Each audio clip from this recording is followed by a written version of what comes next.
एक छोटा सा प्रश्न है, मेरा नहीं है ये, फिर जनता की तरफ से ही आ रहा है। ये पूछना चाह रहे हैं कि अल्मोड़ा की स्थापना कब हुई थी, अगर वो बता दें आप तो। देखो भाई साहब, अल्मोड़ा की स्थापना मैं ये बोलूं कि अंग्रेजों के टाइम का डिस्ट्रिक्ट है। एकदम कोई मैं एग्जैक्ट डेट बिल्कुल नहीं बता सकता, तो पहले 1800 के समथिंग मैं बता सकता हूँ कि इसकी स्थापना हुई थी। प्रधान जी, यहाँ पर लोग क्या पूछ रहे हैं कि आप थोड़ा अगर किताबों के बारे में बता पाएं कि आपने हिंदी के लिए कौन सी किताब रेफर की थी या फिर अन्य सब्जेक्ट के लिए। देखिए, उसके बाद दिनसर की है, उसके बाद अजय पाल की बुक्स हैं, उसके बाद आपकी परीक्षा वाणी है। मेरे को ऐसा लग रहा है कि मैं यहाँ पर जो प्रधान से ग्राम विकास अधिकारी क्या बन गया, तो कहीं ना कहीं सेटिंग वेटिंग हो रही है ना। हाँ, तो और मैं आपको क्या सेटिंग हो रखी है, जरा हमें भी बताएं किस तरह से। नमस्कार सभी मित्रों को, सभी लोगों को। मैं त्रिभुवन चौहान हूं और लोकार्पण पर आप सब लोगों का तहे दिल से एक बार फिर से स्वागत। 2-3 दिन से एक बड़ी खबर जो चल रही है कि किस तरह से बीडीओ जो भर्ती हुई है उसमें घपलेबाजी हुई है, उसी का सच जानने लोकार्पण पिछले कई दिनों से काम कर रहा है और निरंतर हमारा प्रयास यही है कि हमारे सामने जितने भी लोग मिल पाए। हमने कहा था कि अगर टॉप 5 हमें मिल जाते हैं या टॉप 10, हम उनके इंटरव्यूज साक्षात्कार आपके साथ करेंगे। लेकिन अभी हमारे साथ जुड़े हुए हैं प्रधान जी। जी हाँ, ये वही प्रधान जी हैं जिनकी बात हो रही थी कि प्रधान जी का निकल गया। तो आज हम जानने की कोशिश करते हैं कि प्रधान जी का पेपर निकला कैसे और किस तरह से ये आज बीडीओ के लिए इनका सिलेक्शन हो गया है और ये सिलेक्टेड हो चुके हैं। अल्मोड़ा से सीधे अब मैं जोड़े दिए देता हूं, हीरा सिंह नेगी जी हमारे साथ हैं और बड़ा ही एक उत्तम इनका व्यक्तित्व भी। तो आप सब लोगों को ले चलता हूं मैं हीरा सिंह जी के पास। नमस्कार हीरा सिंह जी, बहुत बहुत स्वागत है आपका। नमस्कार भाई साहब, नमस्कार। पहले तो आपको बहुत बहुत बधाई, बीडीओ का आपने जो पेपर निकाला वो बहुत बहुत शुभकामनाएं उसके लिए। धन्यवाद भाई साहब, धन्यवाद। कैसा लग रहा है आज, मतलब लोग आपको बोल रहे हैं कि यार बीडीओ इसने निकाला है, तो एक ग्राम प्रधान ने बीडीओ कैसे निकाला, इस बात का क्या जवाब है आपके पास। भाई साहब, ये तो अब ऐसा हो गया है कि मेरे लिए मतलब क्या बोलूं इसके बारे में। मेरी तैयारी को किसी ने देखा नहीं है।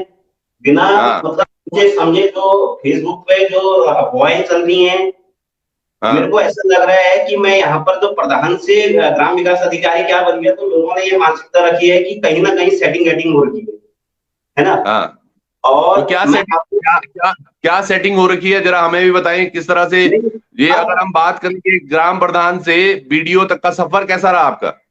ये ऐसा मैं ग्राम प्रधान से मैं बताऊं कि ग्राम प्रधान बना भी मैं कैसे। सबसे पहले तो ये सोचिए कि ग्राम प्रधान कैसे बना और कब बना।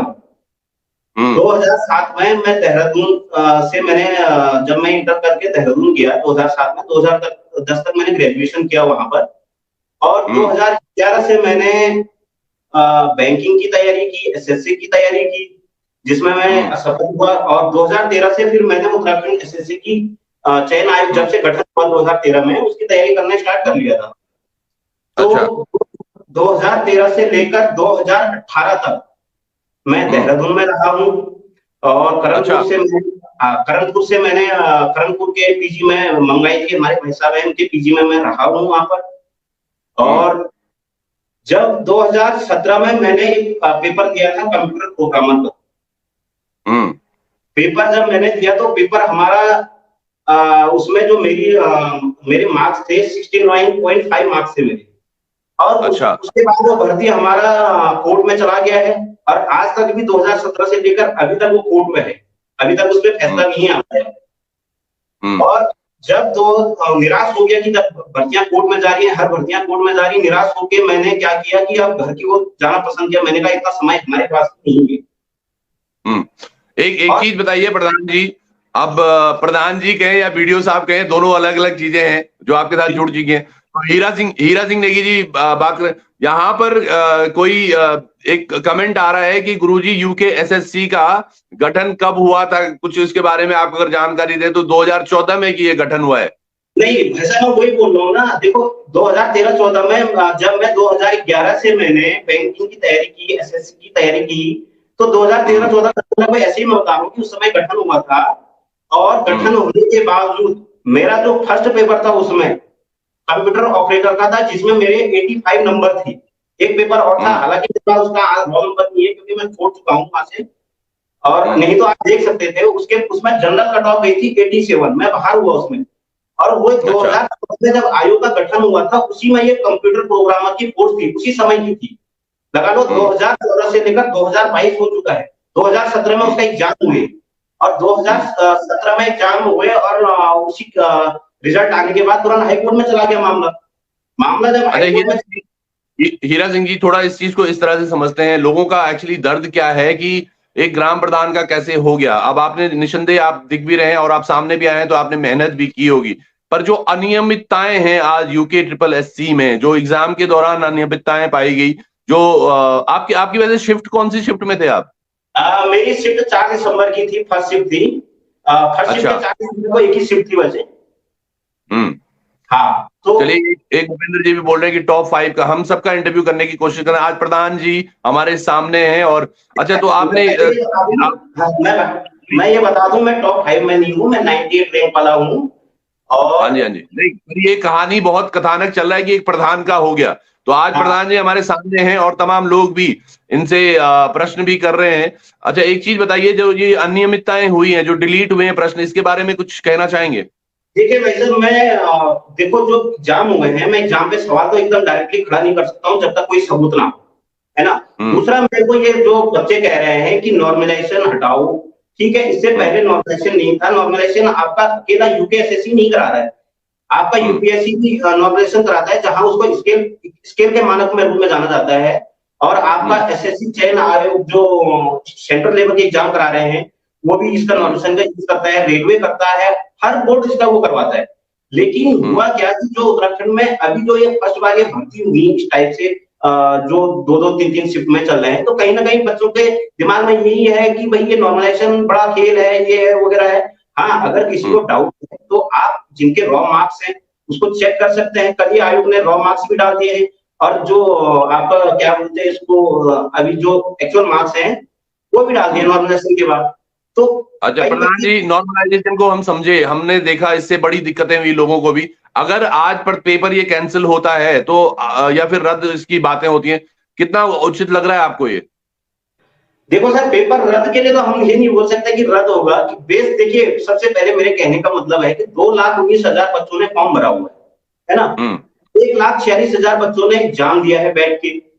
उसके बावजूद आप अगर 1,46,000 बच्चे जब बैठे हुए थे और लगभग लगभग 915-16 बच्चे सिलेक्ट हुए थे, आप उसका अगर परसेंटेज निकालोगे तो मुश्किल से 1-2% है। और वो 1-2% जो बच्चे हैं, और जो 98-99 बच्चे हैं, वो विरोध ही करेंगे उसका, मेरा जो मानना है। इससे पहले मैंने भी जब एग्जाम दिया था तो शायद हमको भी यही लगता था, क्योंकि मैं भी कई बार बाहर होता था। और मैंने आपको अपनी मार्कशीट भी भेजी है इससे पहले प्रोग्रामर वाली की, आप उसमें देख लीजिएगा मेरे कितने मार्क्स है। क्या ये उस समय के ऐसे ही पढ़ना रहे होंगे, हमने पढ़ाई की होगी तभी ये मार्क्स आए, है ना। नहीं हीरा सिंह जी, आपकी बात बिल्कुल सही है। आज दरअसल आपका इस पेपर में चयन हो गया है, तो आपको अनियमितताएं दिख रही हैं इसमें, या अनियमितताएं नहीं दिख रही हैं आपको? देखो, मैं अनियमितताएं डायरेक्टली नहीं बोल सकता हूँ कि अनियमितताएं हैं, क्योंकि मेरा कहने का मतलब है कि जो क्वेश्चन डिलीट है, मैं सिर्फ डिलीट क्वेश्चनों पे बोल सकता हूँ कि कहीं ना कहीं हो सकता है ये जो डिलीट क्वेश्चन जो हुए हैं, कारण क्या है इसके बारे में मैं भी नहीं जानता हूँ। लेकिन जो नॉर्मलाइजेशन पद्धति के ऊपर लगा रहे हैं कि ये इस टाइप का है, ये है, कहीं ना कहीं बच्चों को फायदा पहुंचाया जा रहा है। कहीं मैं सुन रहा था कि कई बच्चे कह रहे हैं कि हमारे 60 मार्क्स हैं और घट के 30 हो गए हैं। आप दिखाइए, वो कोशिश करिए सोशल मीडिया पे कि 60 से 30 कैसे हो गए मार्क्सिट डाल दी।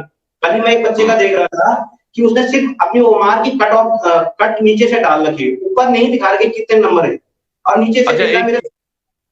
जी जी जी, वो समझ गए। आप हम थोड़ा जानना भी चाहते हैं, या जनता ये जानना चाहती है, जो लोग अभी, आप जब देहरादून में थे, अब तो आप वापस अल्मोड़ा में हैं, और जब आप प्रधान जब आप बने तो काफी सारी गतिविधियां आपकी ग्रामीण भी रही होंगी। तो ये प्रधान के रहते रहते साथ में टाइम कैसे निकाला आपने इतने सारे प्रश्नों को करने के लिए? इसके बारे में भी बता देता हूँ मैं कि जब 2018 में मैं वापस आ चुका था, तो पहले तो मैं प्रधान की कहानी बता दूं, फिर मेरी तैयारी के बारे में भी सुन लीजिए। तो 2018 के बाद जब मैं आया तो उस समय क्या हुआ कि पंचायती राज में एक नया नियम आ गया कि इस बार पंचायत के चुनाव सिर्फ वही व्यक्ति लड़ सकते हैं जिसके 2 से ज्यादा बच्चे ना हो, पहली बात। और दूसरा ये था कि इस बार कहीं ना कहीं उनको पढ़ा लिखा व्यक्ति चाहिए थे पंचायत में। तो हमने उस समय जब मैं हारा निराशा करके बिल्कुल घर पे आया तो मैंने सोचा यार कि चलो मैं भी चुनाव लड़ लेता हूँ, कहीं ना कहीं थोड़ा सा आदमी का मूड खराब हो रहा था, तो चलो कहीं ना कहीं अब माइंड हमने दूसरी जगह ले डाला है। तो चुनाव लड़ा मैंने। चुनाव लड़ने के बाद मैं जीत भी गया।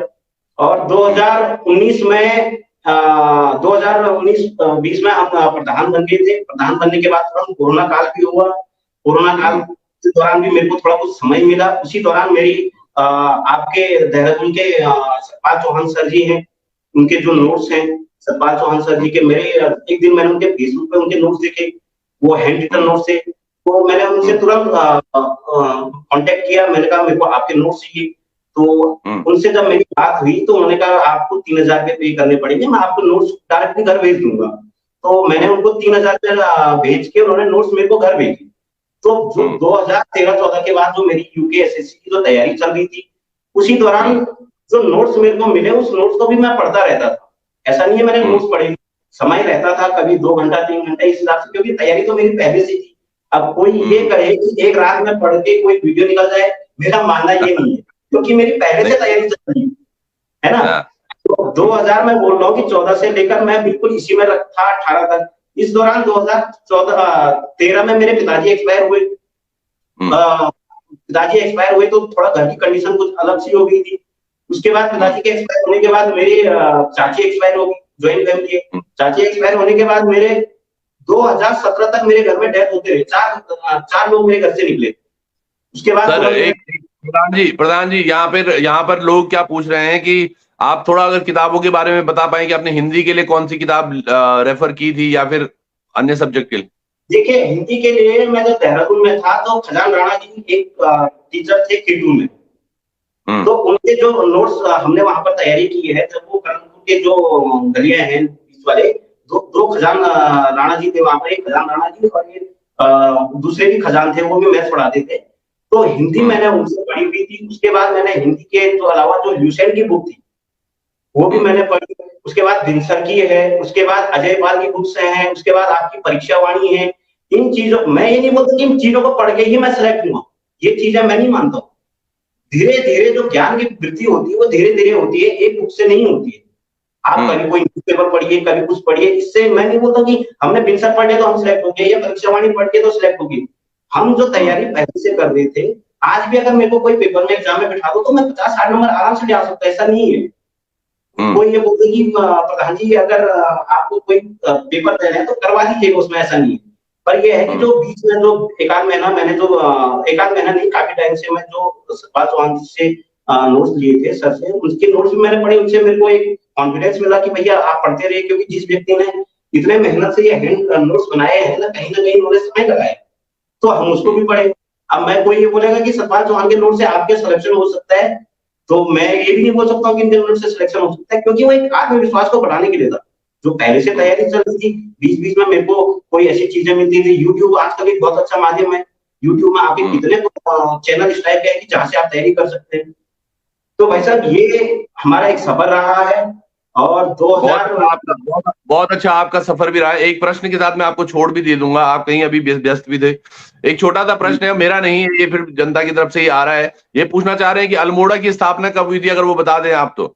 देखो भाई साहब, अल्मोड़ा की स्थापना मैं ये बोलूं कि अंग्रेजों के टाइम का डिस्ट्रिक्ट है एकदम। कोई मैं एग्जैक्ट डेट बिल्कुल नहीं बता सकता, तो पहले 1800 के समथिंग मैं बता सकता हूँ कि इसकी स्थापना हुई थी।